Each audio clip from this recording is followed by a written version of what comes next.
हमें मिश्रित भक्त नहीं बनना, शुद्धता से भगवान की प्रेममय सेवा में हमें लगना है। शुद्ध भक्त वाली स्थिति हमें प्राप्त होनी चाहिए। शुद्ध भक्त की क्या इच्छा होती है? भगवान श्री कृष्ण की सेवा करने की इच्छा।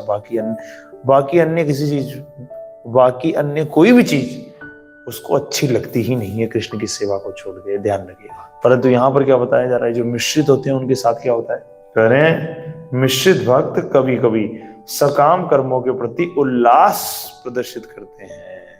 और सकाम कर्म का मतलब समझ गया क्या होता है? सकाम कर्म ध्यान रखिए, बड़ा क्लियर। जो भी कार्य मन और इंद्रियों की संतुष्टि के लिए किए जा रहे हैं वो क्या है? सकाम कर्म। इसका मतलब जो मिश्रित होते हैं इनको क्या है? ये मन और इंद्रियों को मजा देने के चक्कर में आ जाते हैं, फंस जाते हैं मिश्रित। परंतु जो शुद्ध भक्त होते हैं उनको मतलब ही नहीं है किसी चीज से, उनको मजे से लेना देना ही नहीं है। वो सिर्फ जीते ही किस लिए? शुद्ध भक्त केवल कृष्ण की संतुष्टि के लिए जीवन जीते हैं, बस। उनका और कोई दूसरा लक्ष्य होता ही नहीं है। बड़ा क्लियर है जी।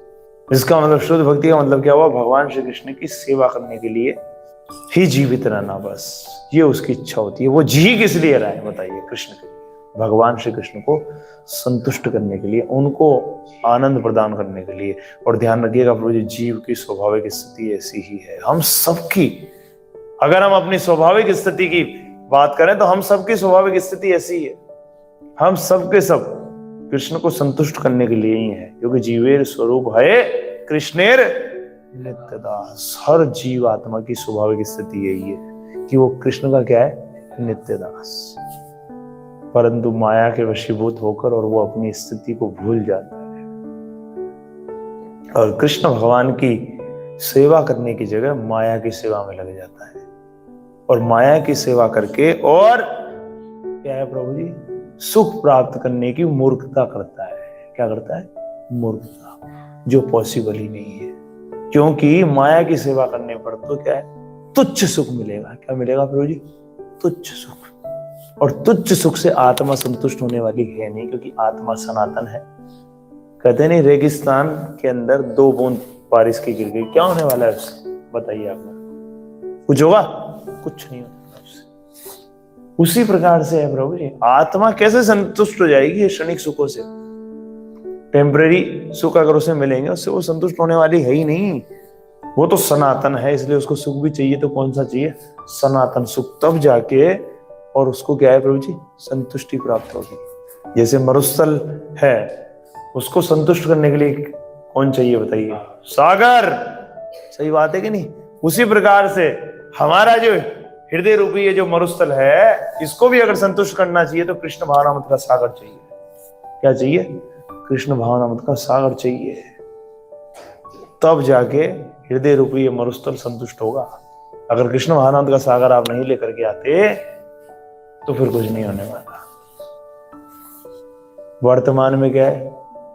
लोग न जाने क्या है प्रभु जी, किन किन के साथ जुड़ के, है ना जी, और सुख प्राप्त करने के चक्कर में लगा हुआ है जीव। पर उसको ये नहीं मालूम कि हृदय क्या है? हृदय में अगर किसी अन्य को स्थान दोगे कृष्ण को छोड़ के, तो क्या होने वाला है? उससे प्रभु जी कोई फायदा होगा नहीं। हकीकत में हृदय में केवल कौन विराजित होने चाहिए? पूर्ण पुरुषोत्तम भगवान श्री कृष्ण। बाकी को प्रवेश नहीं होना चाहिए किसी का कि बाहर ही रहो। तो सही बात है कि नहीं? शास्त्र तो ये बताते हैं, भगवान कृष्ण तो यही कहते हैं कि हम पूरी की पूरी आसक्ति किसमें लगाएं, किसके साथ रखें, किससे अट्रैक्ट हों, किससे आकर्षित हों, किसको अपने हृदय के अंदर बसाएं? पूर्ण पुरुषोत्तम भगवान श्री कृष्ण, उनको और उनके शुद्ध भक्तों को। बाकी बाहर रहो। बाकी कहाँ होने चाहिए? बाहर। बाकी के लिए नहीं है जगह। क्योंकि बाकी अन्य किसी से भी प्रभु जी अगर आप आसक्ति लगाओगे तो आप क्या है प्रभु जी? निश्चित रूप से इस भौतिक जगत में वापस आओगे। क्योंकि जिसके प्रति भी आपने आसक्ति रख ली, कृष्ण भगवान को छोड़कर, उनके शुद्ध भक्तों को छोड़कर, अगर अन्य कहीं भी किसी के साथ भी अगर आपने आसक्ति रखी तो आपको वापस आना पड़ेगा। फिर आप कहोगे कि अगर शुद्ध भक्त के प्रति आसक्ति रह गई तो कोई प्रॉब्लम नहीं। शुद्ध भक्त कहाँ जाएगा? भगवत धाम तो जाना पड़ेगा। तो आप उसके पास भी जाना हो तो कहाँ जाओगे? बताओ आप। जहां वो है तो वहां वो कहाँ है? आध्यात्मिक जगत में भगवान की सेवा, तो हम भी वहां पहुंच जाएंगे। बताओ कितना बढ़िया है। इसलिए प्रभुपाद जी जैसे शुद्ध भक्तों, अगर उनसे भी आसक्ति उत्पन्न हो जाए तो उसको बहुत बढ़िया बताया गया है। प्रभुपाद जी से प्रश्न किया था किसी ने, प्रभुपाद जी आपके प्रति अगर हो तो, प्रभुपाद जी ने तो कोई प्रॉब्लम नहीं है उसके अंदर, उसमें कोई प्रॉब्लम नहीं है। परंतु फिर प्रभुपाद जी जैसे शुद्ध भक्त होने चाहिए, उसमें कोई प्रॉब्लम नहीं है, क्योंकि उनके प्रति आसक्ति होगी तो ध्यान रखिएगा जिससे भी आप आसक्त होते हो उसको खुश करने में बड़ा मजा आता है व्यक्ति को। सही बात है। जैसे माता पिता अपने बच्चों के प्रति क्या हो गए? आसक्त, तो फिर उन बच्चों को जब वो खुश होते हुए देखते हैं तो उनको खुशी नहीं मिलती क्या? बताइए आप मेरे को। उसी प्रकार से अगर किसी के प्रभुपाद जी के प्रति आसक्ति हो गई तो प्रभुपाद जी को खुश देखना चाहेगा। और प्रभुपाद जी कब खुश होंगे? जब हम कृष्ण की सेवा में 24 घंटे लगेंगे, तब भक्ति वेदांत स्वामी ठाकुर श्रील प्रभुपाद जी खुश होंगे। तो उनके प्रति आसक्ति तो देखिए कृष्ण भगवान से जोड़ रही है। परंतु अगर कोई व्यक्ति कृष्ण भगवान को छोड़कर और उनके शुद्ध भक्तों को छोड़कर बाकी जगह, अन्य जगह लगाता है आसक्ति, तो क्या होता है प्रभु जी? प्रॉब्लम ही आती है उसको, वो फंस जाता है। वो क्या है? फंस जाता है। क्योंकि शुद्ध भक्तों की ऐसी स्थिति होती है, शुद्ध भक्त स्वयं भी शुद्ध भक्ति में लगे होते हैं और अन्यों को भी शुद्ध भक्ति में लगाना चाहते हैं। बाकी जो इस स्थिति में नहीं है खुद ही, वो अन्यों को क्या करेगा? वो फिर मिश्रित भक्ति में लगा देता है। और कुछ को तो मिश्रित भक्ति से भी लेना देना नहीं है।